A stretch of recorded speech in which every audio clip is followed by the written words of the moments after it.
Seit ungefähr 40 Jahren gibt es eine Bezeichnung für die Angst vor Clowns: Coulrophobie. Laut einer Befragung von 1000 Deutschen aus 2016 die sechsthäufigste Angst noch vor Flugangst oder Klaustrophobie. Wie kann es also sein, dass so eine Figur, ein Symbol für Humor und Komik, für manche der blanke Horror ist? Hi, ich bin Max. So oder so ähnlich sollte dieses Video eigentlich anfangen. Erst wollte ich in einem dramatischen Intro mit Clowns eine Verbindung zu Comedy und Horror schaffen, um euch die oft nicht wahrgenommenen Ähnlichkeiten der Genres zu zeigen. Zum Beispiel, wie Spannung in beiden aufgebaut und gebrochen wird, wie Musik und Kameraeinstellungen die Gefühle beeinflussen können und so weiter. Ich habe sogar ein paar wissenschaftliche Artikel gefunden über das, was im Gehirn passiert, wenn wir uns erschrecken oder wenn wir was lustig finden. Da spielen nämlich ähnliche Prozesse, Hormone und Chemikalien eine Rolle. Ich muss euch aber ganz ehrlich sagen, dass ich dieses Video hauptsächlich machen wollte, weil ich bisher einfach noch kein vergleichbares anderes Video finden konnte. Eine Sache, die ich zum Anfang meiner Recherche gefunden habe, hat mich aber dezent vom Thema abgelenkt, weshalb aus meinem geplanten 5 bis 10 Minuten Video naja, ihr seht ja selber, wie lange ich jetzt vor mich hinquasseln werde. Als ich Videos zum Thema Comedy und Horror gesucht habe, konnte ich Folgendes bei YouTube finden: ein einziges Video, was zum Teil ziemlich genau das behandelt, was ich machen wollte, nur besser. In this video, we'll take a look at how comedy and horror, even though they seem like opposites, are actually pretty similar. Schlimm ist an dem Video nicht, dass meine Idee schon umgesetzt wurde, das kann man auf YouTube gar nicht vermeiden. Schlimm ist, dass der Typ, der das perfekter gemacht hat, als ich es je könnte, nicht wirklich zu 100% ein Typ ist. Und deswegen reden wir jetzt nicht mehr über Horror, Comedy oder Clowns, sondern über Lo-Fi Cinema, ist ein Kanal von... Also ich konnte nicht wirklich rausfinden, wem dieser Kanal gehört. Es wird nie ein Name genannt oder sowas.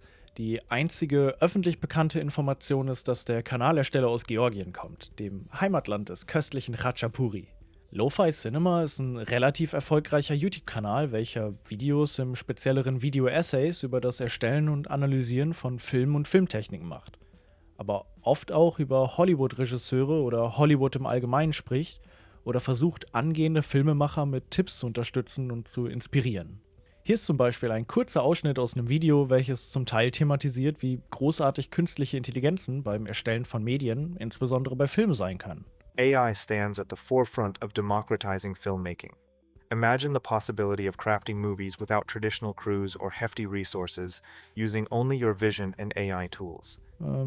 Moment, der Text und diese Stimme? It's usually the serious, emotional dramas that come to mind. It's a blend of affordable social media filmmaking, abandoned before they could be completed. Aiming that high right from the start can feel overwhelming. Der Text, den wir hören, ist vermutlich nicht von einem Menschen geschrieben. Nicht nur das, die Videos sind, so wirkt es zumindest auf mich, von der KI vertont worden. Auf Reddit habe ich dazu einen interessanten Post gefunden. Der Postersteller ist genervt, dass manche Videomacher einen KI-Stimmgenerator verwenden.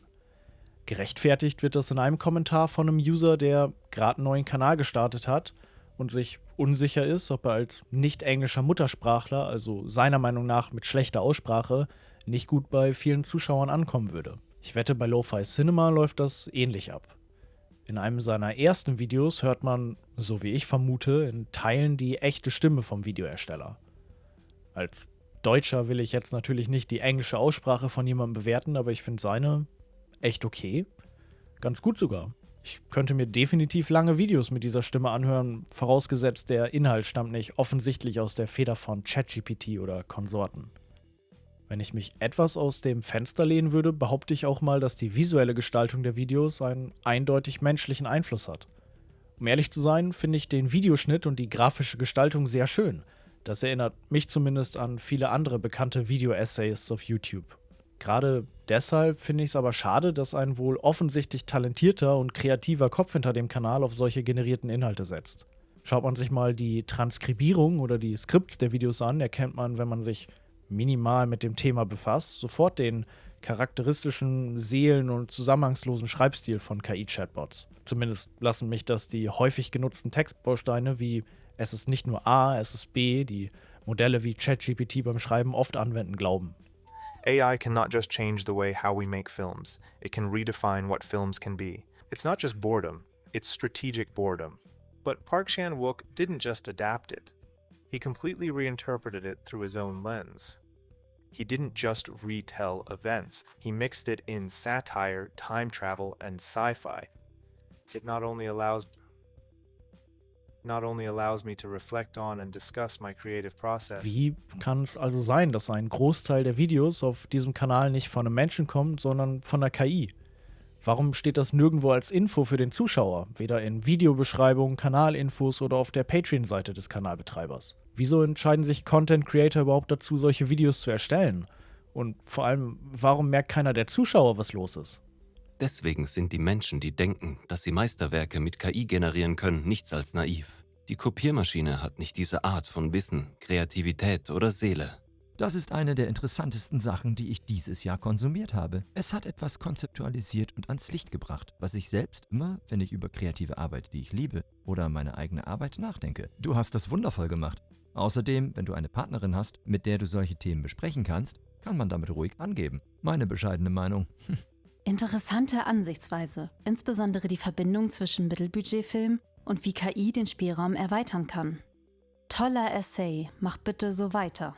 Das ist das beste Argument, warum KI niemals menschliche Kreativität ersetzen wird. Ein reizendes Video, Dankeschön. Glücklicherweise gibt es dann aber doch vereinzelt klar denkende Menschen, die ebenfalls merken, dass mit dem Inhalt irgendwas nicht in Ordnung ist. Benutzt du eine KI für dein Voice-Over? Das wäre unfassbar ironisch und grenzt schon an Boshaftigkeit, wenn man das Thema des Videos beachtet. Lo-Fi Cinema ist nur einer solcher Kanäle, der mir mehr oder weniger zufällig über den Weg gelaufen ist. Schon einiger Zeit vor meiner, ich nenne es mal Recherche, sehe ich sowas überall, egal ob auf YouTube, TikTok, Instagram oder auf sonstigen Plattformen.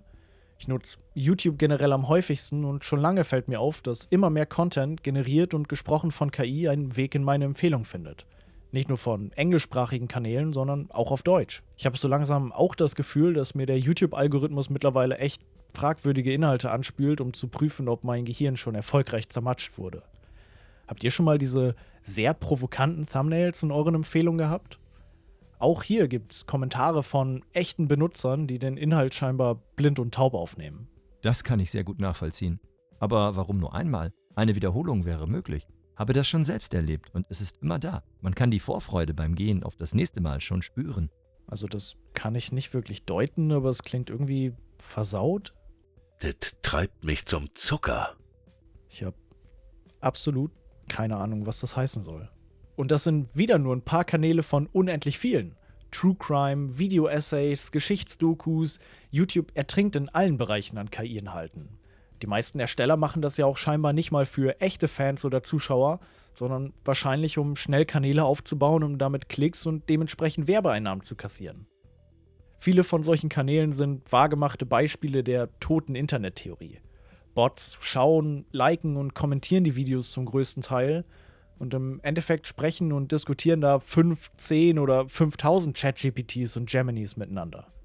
Trotzdem muss am Anfang der Generierungskette ja immer noch ein Mensch gesessen haben, der Prompts für die Erstellung von solchen Videos eintippt.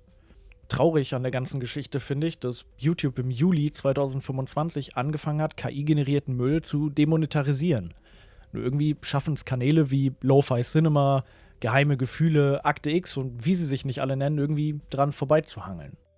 Zum Abschluss dieses Kapitels möchte ich ein Video von Jake, besser bekannt als Man Carrying Thing, ansprechen. In seinem Video geht es um die Probleme von KI-Benutzung in Bezug auf das Schreiben von Buchrezensionen, dem Ersetzen von Kreativität durch Chatbots und um ein Beispiel über einen Kanal, der ganz ähnlich vorgeht wie Lo-Fi Cinema. Denn zum Großteil bestehen auch dessen Videos aus maschinengenerierten Inhalten. Ich kann jedem nur empfehlen, sich das Video einmal anzuschauen und die dort geschilderten Probleme und langsam aufkommende Gefahr von künstlicher Intelligenz in der Literatur und im heutigen Bildungssystem aufzunehmen. Großartig thematisieren will ich das Video an sich aber gar nicht. Ich fand ein paar Kommentare ziemlich interessant. Die Zielgruppe von Jakes Kanal ist glücklicherweise schon ziemlich KI-kritisch eingestellt. Einer von den mir angezeigten Top-Kommentaren war zum Beispiel ein kleiner Gag. Ich schreibe schon schlechte Literatur. Ich brauche keine KI, die mich verschlimmert. Das mache ich schon selbst. Einer der Kommentare ist mir aber etwas mehr ins Auge gestochen. Warum etwas lesen, bei dem sich niemand die Mühe zum Schreiben gegeben hat? Dieses Zitat ist, wie ich finde, eine schöne Kritik an künstlich generierten Inhalten. Ich wollte wissen, wo das herkommt. In einer Diskussion in den Kommentarantworten fand ich aber leider nur ein sehr vages Ich habe jemanden zitiert, der selbst darüber nachgedacht hat und es aufgeschrieben hat. Ich habe es geteilt, weil mich dieser Satz angesprochen hat. Ich habe mir also das Ziel gesetzt, den Ursprung des Zitats zu finden. Koste es, was es wolle. Zuerst also meine Standardvorgehensweise bei solchen amateurhaft journalistischen Recherchen, mein Modus operandi, wenn man so will. Ich hab's gegoogelt. Und Googles KI-Übersicht sagt mir praktischerweise direkt als erstes Ergebnis, dass dies ein Zitat von einer Frau Sabine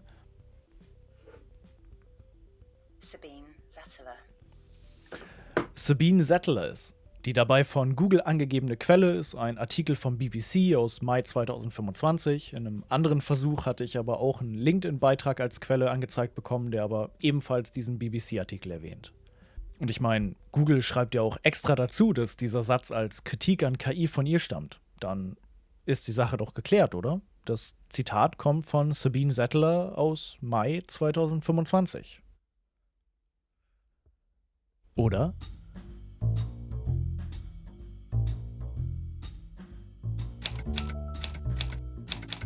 In Suzanne Burns Artikel auf der Seite vom BBC geht es um die Leute, die sich weigern, KI zu verwenden.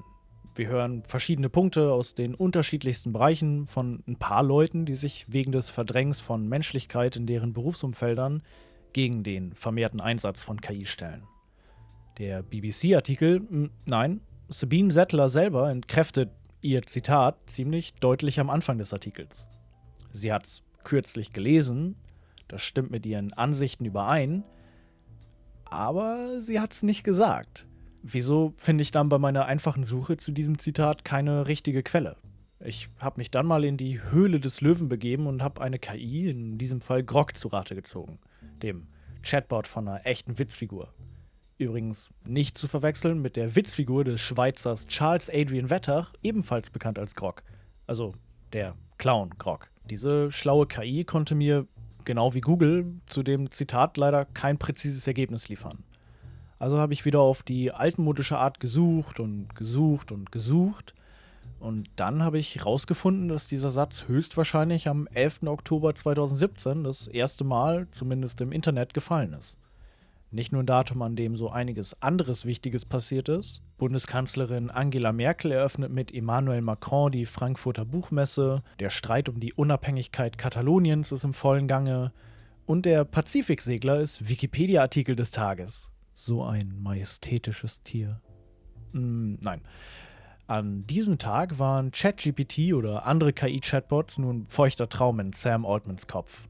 Einer, der erst 5 Jahre später als wahr gewordener Albtraum für die gesamte Menschheit veröffentlicht wurde.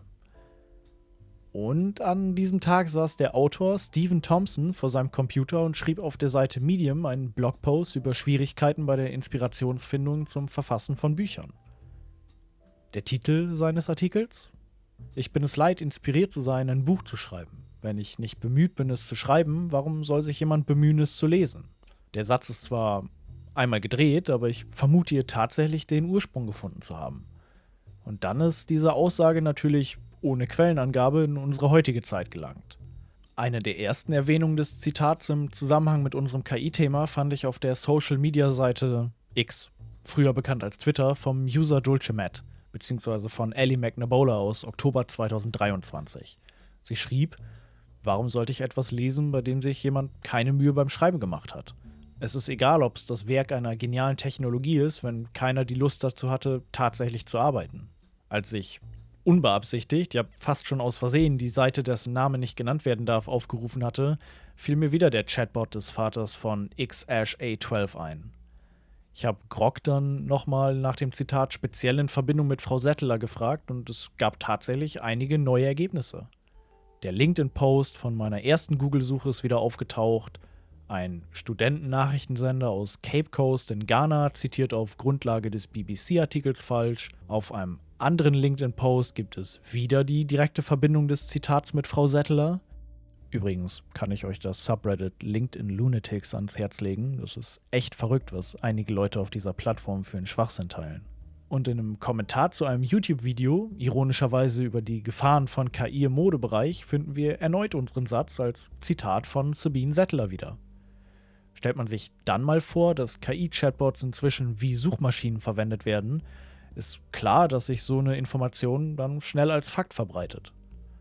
Nachdem mir bewusst geworden ist, dass ich gerade schon wieder unfreiwillig und wie fremdgesteuert diese KI benutzt habe, fasste ich den Schluss, noch einmal, aber diesmal eine andere Kombination aus Nullen und Einsen zu befragen. Tatsächlich beantwortet mir Perplexity AI auf die Frage, wer diesen Satz gesagt hat, auch ziemlich klar, dass es Sabine Settler war. Wieder mit dem LinkedIn-Beitrag, in dem das Zitat wahrscheinlich als allererstes, vielleicht auch einfach nur aus Versehen falsch zugewiesen wurde. Ich dachte mir dann, wenn das bei so einem fast schon unwichtigen Zitat vorkommt, dass es falsche Inhalte und dazu sogar falsche Quellenangaben in Suchergebnissen bei KI-Chats gibt, ist das dann in Zukunft bei allen anderen Fragen, die man sonst einfach gegoogelt hätte, genauso? Inzwischen sind Googles prominenteste Antworten bei einer Suche ja diese KI-Zusammenfassung von Quellen, die durch Geminis Lernmodell geschickt werden, welches auch trotz ausreichender Lernphase und Informationen, wie wir gesehen haben, nicht immer Fakt von Lügen oder einfachen menschlichen Fehlern unterscheiden kann. Google, die Suchmaschine, die vor KI den Benutzern getraut hat, selber auf Links zu klicken, um sich Informationen zu holen. Leider wurde eine der lustigsten Antworten von Googles KI schon entfernt, aber wenn ich eine Suchmaschine frage, ob man Steine essen sollte, möchte man dann das hören? Laut Geologen der UC Berkeley sollte man mindestens einen kleinen Stein pro Tag essen. Die Wissenschaftler sagen, dass Steine eine wichtige Mineralstoff- und Vitaminquelle für das Verdauungssystem sind. Dr. Joseph Granger empfiehlt eine Portion Kies, Geoden oder Kieselsteine mit jeder Mahlzeit einzunehmen. Oder Steine in Eiscreme oder Erdnussbutter zu verstecken. Das hat Google genauso aus einem Beitrag von The Onion, also quasi dem Vater des deutschen Postillon, übernommen. Und allen sollte wahrscheinlich klar sein, dass wir bei der Nutzung von solchen Diensten die Quellen überprüfen müssen. Zugegeben, die manuelle Suche nach der Quelle des Zitats ist jetzt auch nicht die einfachste gewesen. Trotzdem hätte ich, wenn ich selber schnell einen Artikel oder sowas schreibe, wahrscheinlich falsch zitiert. Wenn das bei der einfachen Suche nach der Herkunft eines Satzes schon hakt, wie soll das dann erst werden, wenn schon die Quellen, aus der man die Information bezieht, ein komplett KI-generierter Artikel oder ein KI-generiertes Bild oder ein Video ist? Kann man dann überhaupt noch unterscheiden, was echt ist und was nicht?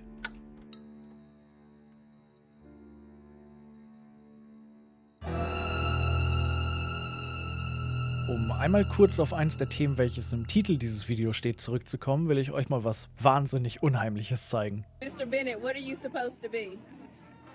A treasure chest. And what are you supposed to be, Mr. Dunning? A deviled egg. Martha, what are you supposed to be? I'm a Spice Girl. Echt gruselige Halloween-Kostüme, oder? Diese Videos habe ich vor einiger Zeit bei meinem morgendlichen Doomscrollen auf Reddit gefunden.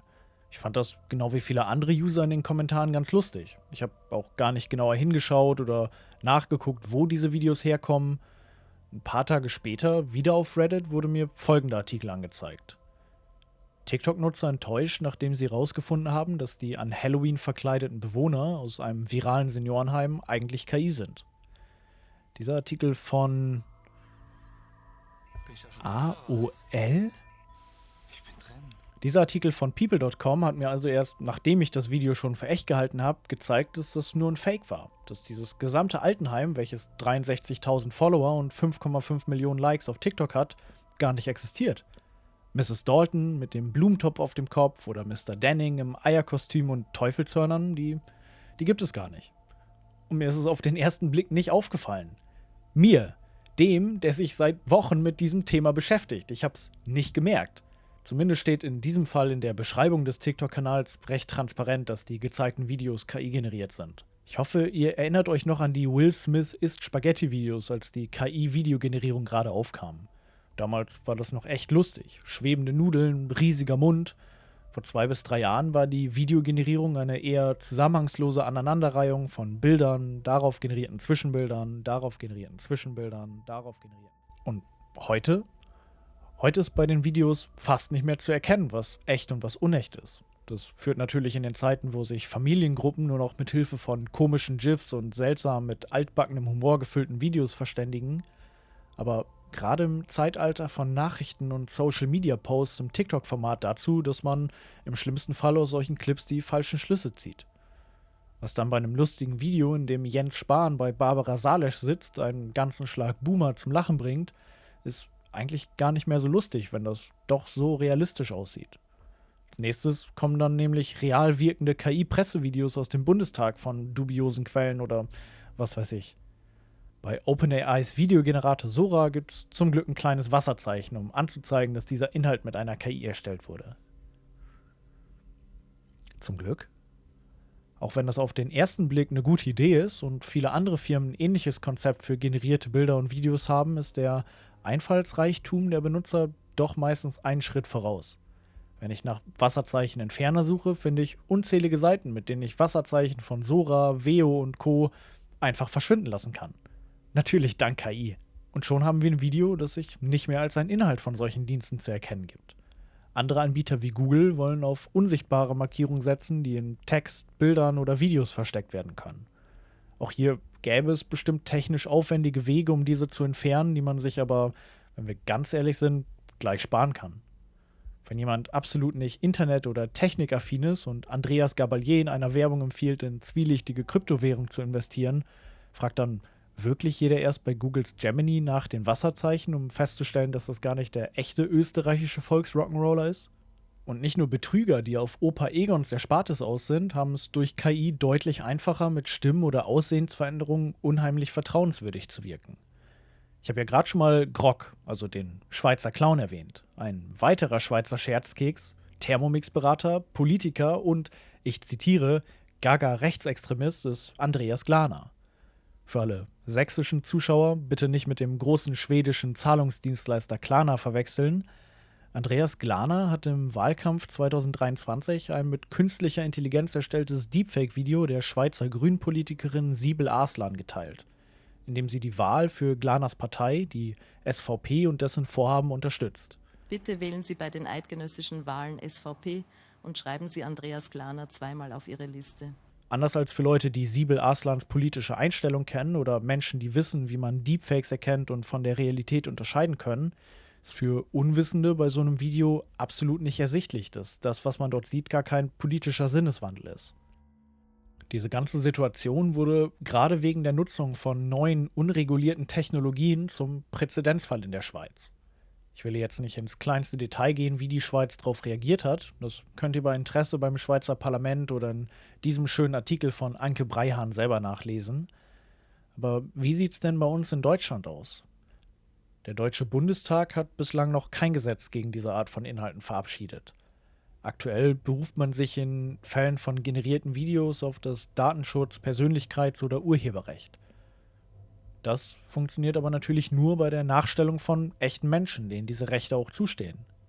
Wenn mir ein erfundener Arzt bestätigt, dass alle Impfungen für eine Zeugungsunfähigkeit sorgen oder mir die KI-Influencerin eine Creme verkaufen will, die gesundheitlich absolut unbedenklich ist dann auf einmal wieder alles erlaubt?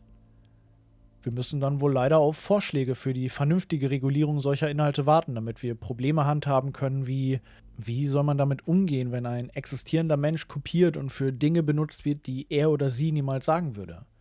Wie soll man überhaupt wissen, dass man einen existierenden, echten Menschen sieht?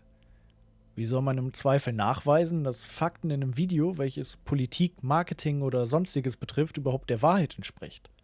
Und kann man überhaupt in irgendeiner Form gegen das Verbreiten von solchen Inhalten vorgehen? Ein Identitätsdiebstahl oder eher die, ich nenne es mal Identitätserstellung für fragwürdige oder sogar kriminelle Zwecke bleibt wahrscheinlich noch ein riesiges Thema für die Zukunft. Problematisch ist aber nicht nur eine künstliche menschliche Darstellung, sondern auch die Darstellung menschlicher Künste.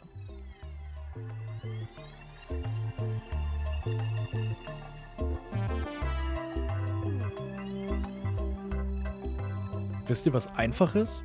Wenn ihr mir jetzt sagen wollt, auf offener Straße mit einem Möbellift auf einen Balkon zu fahren, ein Fenster mit einer Flex zu öffnen, unbezahlbare Wertstücke aus einem Pariser Museum zu klauen und dann unbemerkt auf einer Yamaha T-Max abzuhauen, würde ich euch wahrscheinlich nicht glauben. Das klingt extrem lächerlich. Wisst ihr, was wirklich einfach ist? Also wirklich Lächerlich einfach. Ich lade auf irgendeiner Internetseite mein Selfie hoch, klicke auf Generieren und ein paar Sekunden später bin ich ein süßer Anime-Charakter unter einem Kirschblütenbaum. Ohne, dass jemand einen Stift in die Hand nehmen musste und ohne, dass ich was dafür bezahlen musste.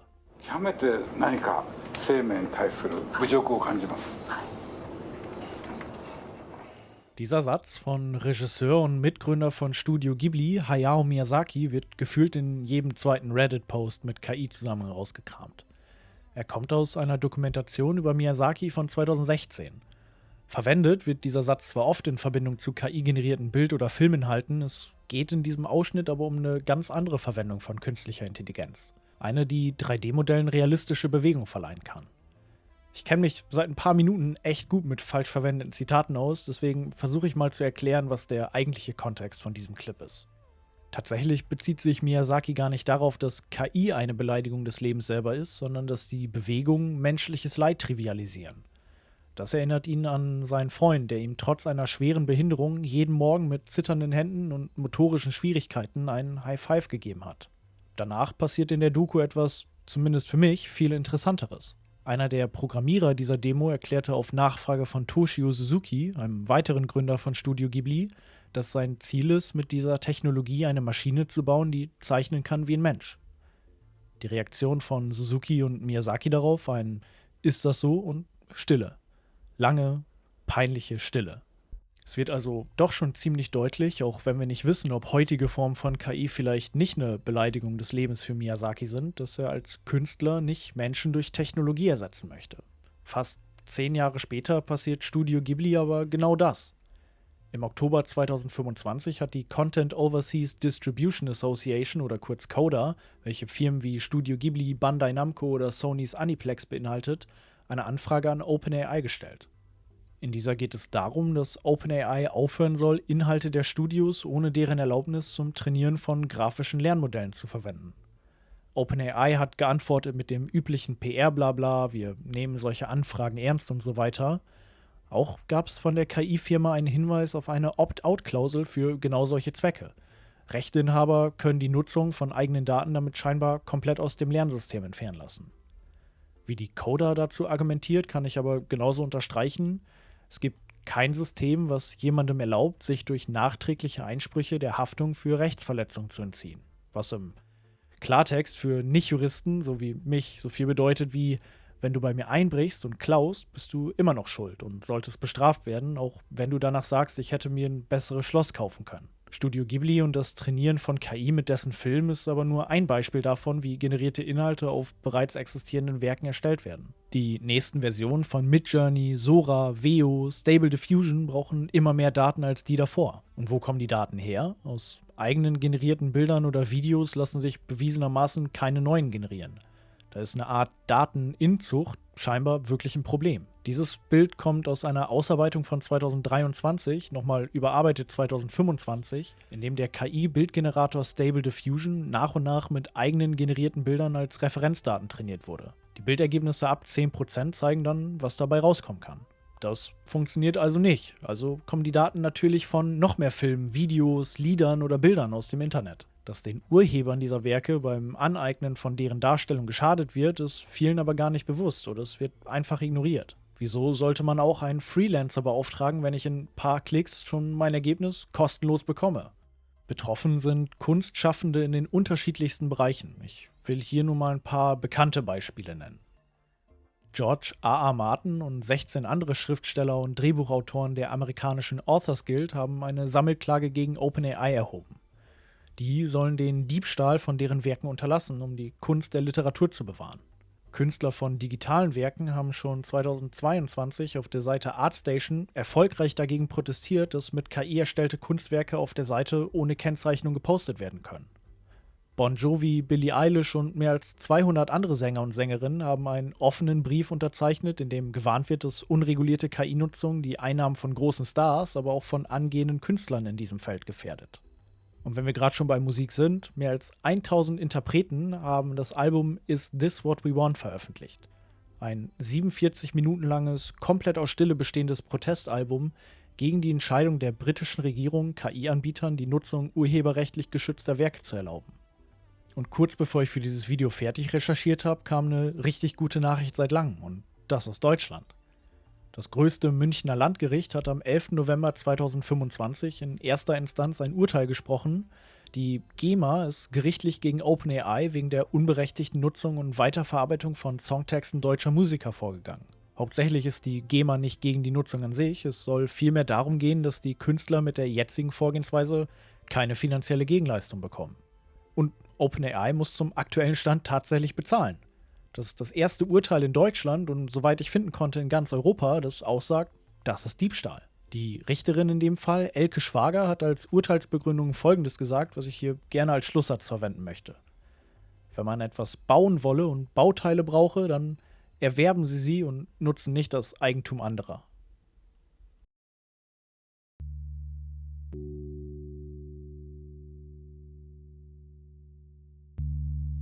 Ihr erinnert euch sicherlich noch an gerade, als ich Sabine Settlers Zitat behandelt habe. Wie soll man sich fühlen, wenn man tatsächlich Teil von den von KI verbreiteten Falschinformationen ist? Ich könnte mir sowas nicht vorstellen. Deswegen habe ich sie einfach mal gefragt. Sabine Settler führt eine Kreativagentur in London. Zusammen mit ihrem Team unterstützt sie Personen, Gruppen oder Unternehmen in den Bereichen Kommunikation, Werbung oder Design, um nur ein paar zu nennen. Sie findet die falsche Zitierung basierend auf dem BBC-Artikel lustig und ironisch. Das Ganze betont für sie, warum in ihrer Agentur keine künstlichen Intelligenzen verwendet werden. Weil KI nach wie vor so unzuverlässig bei einfachen Fakten ist, lohnt sich das Zeitersparnis bei Suchen, die durch die Überprüfung der Quellen, die man danach sowieso selber machen muss, einfach nicht. Und wo wir gerade schon bei den Quellen von KI-Inhalten sind, glaubt sie gar nicht, dass diese von Leuten überhaupt überprüft werden. Es gibt Beispiele von Zeitungsartikeln, in denen am Ende ChatGPT fragt, ob es noch irgendwie umgeschrieben werden soll. Wenn man anfängt, KI zu benutzen, stellt man sein Gehirn ab. Dieses echte Zitat von Sabine Settler zeigt ihr größtes Problem mit künstlicher Intelligenz. Das Outsourcen von kritischem Denken ist eine Katastrophe. Ich habe sie dann gefragt, warum KI heutzutage in allen möglichen Medienformaten so weit verbreitet geworden ist. Ihre Meinung ist, dass die weit verbreitete Verwendung von KI kein neuer Trend ist, nur eine neue Lösung für ein altes Problem. Unternehmen und deren Geschäftsführer, die auf kurzfristige Profite aus sind, können uns dadurch mit schlechteren, billigeren Produkten abspeisen. Aber die Organisationen, die gerade aufblühen, tun genau das Gegenteil, indem diese auf seriösen Journalismus, lange Artikel oder gut produzierte Podcasts setzen. Die Leute wollen für gute Qualität bezahlen. Wir hungern förmlich nach menschlichen Stimmen und Geschichten. Und den Leuten dahinter sollten wir vertrauen. Auf meine Frage, ob in Zukunft immer noch die Möglichkeit besteht, dass die Kreativität und die Ausdrucksweise von Menschen nicht von der KI ersetzt werden kann, hat mir Frau Settler Folgendes geschrieben. Um nicht in die billiger um jeden Preis Herangehensweise zu rutschen, braucht es eine entschlossene Führung. Sie glaubt, dass viel Wert darin liegt, dass Menschen miteinander über ein Thema nachdenken und sprechen. Der beste Bericht entsteht nicht durch das Drücken eines Knopfes. Es braucht Menschen, die sich an einen Tisch setzen und sich darüber unterhalten, warum eine Geschichte wichtig ist, für wen sie was verändert und was sie einzigartig macht. Ein echt guter Vergleich, den sie in ihrer Antwort geschrieben hat, ist folgender. KI zu benutzen ist so, als würde man einen prominenten Lügner interviewen und, weil die Veröffentlichung bevorsteht, alle Aussagen als Fakt drucken. In ihrer Agentur werden die Angestellten gut bezahlt und es wird in einer 4-Tage-Woche gearbeitet. Aber der ganze kreative Sektor sollte auch an eine Investition in kreative Ideen und die Leute dahinter denken. Wofür gibt es diese Branche auch sonst? Als letztes habe ich gefragt, wie oder ob man ihrer Meinung nach dafür sorgen kann, diese Probleme, also dass KI als dubiose Quelle für Informationen verwendet wird, etwas mehr in den Fokus zu rücken. Sie sagt, dass wir transparent über die Ablehnung von sowas sprechen sollten. Nach ihrem Interview in dem BBC-Artikel hat Frau Settler Hunderte von E-Mails und Nachrichten von Leuten bekommen, die erleichtert sind, dass sie gesagt hat, dass künstliche Intelligenzen nicht unvermeidlich sind, dass wir das nicht akzeptieren müssen. Was sie dann schrieb, ist ihrer Meinung nach vielleicht etwas kontrovers, aber sie denkt, dass wir als Individuen die Verantwortung selber tragen. Regierungen und Großkonzerne schlagen sicherlich einen bestimmten Weg ein, aber welche Zukunft erwartet uns, wenn wir alles bei Amazon kaufen und all unsere Arbeit an ChatGPT auslagern? Die Welt, die Tech-Bros bauen wollen, ist trostlos. Milliardäre bauen Bunker. Das sollte uns alles sagen, was wir wissen müssen. Wir haben jetzt also die Ansichtsweise einer Agenturchefin gehört, die KI als unzuverlässige Bedrohung für Kreativität und menschliches Denken im gesamten Medienbereich sieht. Wie soll man sich aber fühlen, wenn einem persönlich durch KI schon direkt die Art, sich kreativ auszudrücken, genommen wurde? Wenn buchstäblich eine Stimme gestohlen wird? Als ich für die vorhin vertonten YouTube-Kommentare nach Sprechern gesucht habe, hat mir Alexander, nachdem er das Thema meines Videos erfuhr, erzählt, dass ihn das KI-Thema selber sehr interessiert. Er schrieb mir, dass KI ihm einen großen Teil seiner Einnahmen gekostet hat. Dazu wollte ich mehr wissen und habe ihn also gefragt, wie das passiert ist. Alexander H. ist Vater und Alleinernährer einer 5-köpfigen Familie. Er macht Voice-Overs nicht hauptberuflich, sondern nur aus Liebhaberei als Nebeneinkunft. Jahrzehntelang hat er Hörspiele gesprochen, Wikipedia-Artikel eingelesen oder Podcasts vertont. Das alles ohne Bezahlung. Ende 2021 entdeckt Alexander Fiverr und damit eine Möglichkeit, ein bisschen Geld zu verdienen mit dem, was ihm seit Jahren Spaß macht. 2022 ist sein bestes Jahr. Das, wie er sagt, schöne Sümmchen, was dabei für ihn raussprang, hat ihm und seiner Familie wirklich geholfen. Tja, und dann kam KI. Das Jahr darauf, 2023, minus 9% der Einnahmen, 2024 minus 55%, und bisher im Jahr 2025 minus 60%. Wir sprechen hier von einem Verlust von mehreren tausend Euro. Mehrere tausend Euro einfach weg. 2025 ist übrigens, wie Alexander mir sagt, sein bisher ereignisreichstes Jahr. In der Serie The Walking Dead Daryl Dixon steht er sogar als Synchronsprecher in den deutschen Credits. Trotzdem hat er die Hoffnung aufgegeben, sein Haupteinkommen mit seiner Stimme zu verdienen. In circa 5 Jahren oder sogar früher, so vermutet er, werden Synchronisationen nur noch von der KI übernommen, weil die Entwicklung einfach rasend schnell vorangeht. Dann hat wahrscheinlich nicht mal mehr Norman Reedus als Daryl Dixon eine menschliche deutsche Stimme. Und den Unterschied wird man kaum raushören. Wie wir sehen, ist es also leider heute schon so, dass KI den Menschen die Arbeit wegnimmt. Die Arbeit nicht nur unbedingt wegen dem Einkommen, sondern auch wegen den Anstrengungen und den Ideen oder der Kreativität, die Menschen für sowas aufbringen. Alexander hat eine Stimme, die tausende Euro wert ist, und jetzt kann eine App sie 1:1 kopieren. Kostenlos. Firmen wie die von Sabine Sattler könnten, wie in dem BBC-Artikel schon erwähnt, Mitarbeiter einsparen und Computer die Kommunikation mit Kunden überlassen. Die KI braucht schließlich kein Gehalt, um zu essen oder ein Dach über dem Kopf zu haben. Wenn wir ehrlich sind, kann das kein wirklicher Fortschritt sein.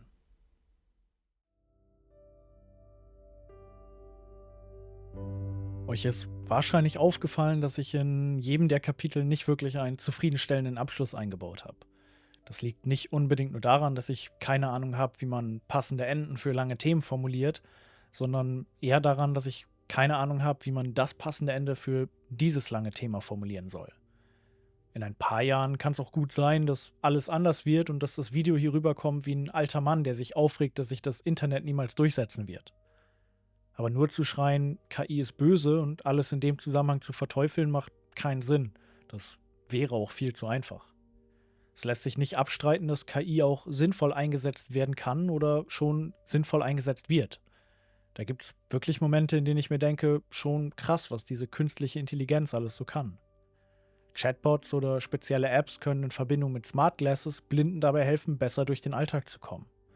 Mediziner können mit Diensten wie AlphaFold in Tagen oder in Wochen rausfinden, was mit herkömmlicher Forschung Jahrzehnte gedauert hätte. Jemand ohne Deutschkenntnisse kann Briefe an Behörden schreiben und so endlich verstanden werden. Naturkatastrophen können früher vorhergesagt werden und auch wenn es dabei nur um Sekunden geht, Menschenleben werden dadurch besser geschützt. Das alles sind Erfolge von KI, die man nicht kleinreden darf. Leider sind diese Beispiele nur eine Seite der Münze. Vor nicht allzu langer Zeit hätte ich noch genauso gedacht wie viele andere auch. Ich kann mir Bücher mit mehr als 500 Seiten zusammenfassen lassen oder ich kann mir für mein nächstes Projekt wichtige Eckdaten, Quellen oder andere Recherchetipps ausspucken lassen. Wo ist dabei schon das Problem? Heute weiß ich leider, dass bei sowas schon Unsinn, Halbwahrheiten oder komplette Lügen generiert werden. Wenn man nicht speziell nachfragt, sogar komplett ohne Quelle, ohne Links, ohne alles. Selbst bei einem einzigen Satz aus einem Artikel wie bei dem von Sabine Sattler verbiegt KI die Fakten und macht ein falsches Zitat draus. Man darf auch nicht vergessen, dass Dienste wie ChatGPT auch von den Inhalten der Nutzern lernen.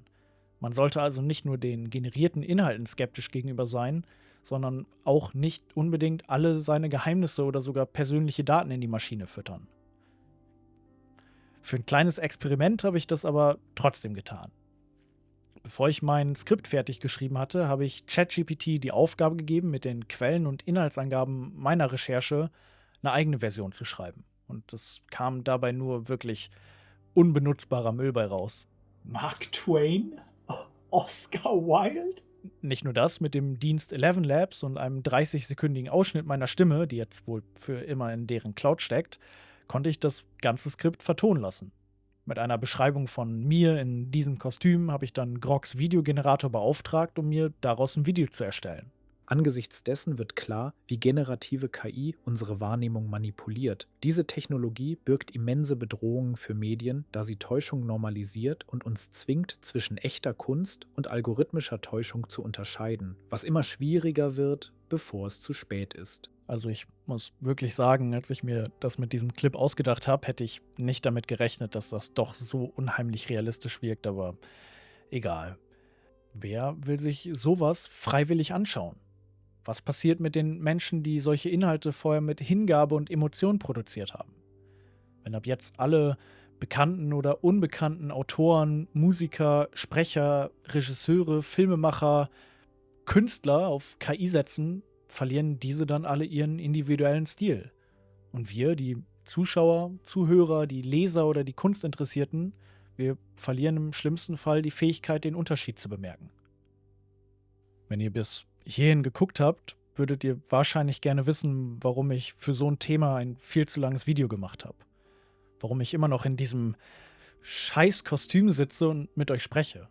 Weil ich Angst habe. Ziemlich echte Angst. Nicht vor Horrorfilmen, Clowns oder sonstigen. Ich habe Angst davor, dass in ein paar Jahren keiner mehr unterscheiden kann oder eher unterscheiden will, wann was von einem Menschen kommt und wann von einer Maschine. Dass wir alle nur noch krampfhaft perfekte KI-Videos schauen und damit glücklich sind. Das will ich nicht. Alle Gedanken sollten nicht von ChatGPT geschrieben, von 11 Labs vertont und von wem auch immer in ein Video verwandelt werden. Zeichnungen, Kunstwerke, Werbeplakate von mir aus sollten nicht von Midjourney oder Dolly generiert und dann stolz in der Öffentlichkeit präsentiert werden. Was ich im Internet, in einer Zeitung oder in einem Buch lese, soll kein Mischmasch aus Texten von Autoren und Autorinnen sein, der von Gemini zusammengeworfen wurde. Ich will echte Gefühle von echten Menschen. Ich will sehen, dass sich jemand angestrengt hat, seine Ideen aufs Papier, auf die Leinwand oder auf Bildschirme zu bringen. Das ist der eigentliche Grund, warum ich jetzt nach mehr als 100 Stunden Recherche in einem Video auf die dumme, alte und menschliche Weise mit euch rede. Das ist der Grund, warum ich statt einem neuen Reisevideo sowas hochladen wollte. Weil es sich für mich richtig anfühlt. Es fühlt sich für mich richtig an, echte Inhalte zu machen und echte Inhalte zu konsumieren. Und ich hoffe, dass es sich für euch auch noch richtig anfühlt, solche echten Inhalte, egal ob Videos, Kunst, Podcasts oder sonstiges, anzuschauen oder zu machen. Danke.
You look sweet upon the feet of a bicycle.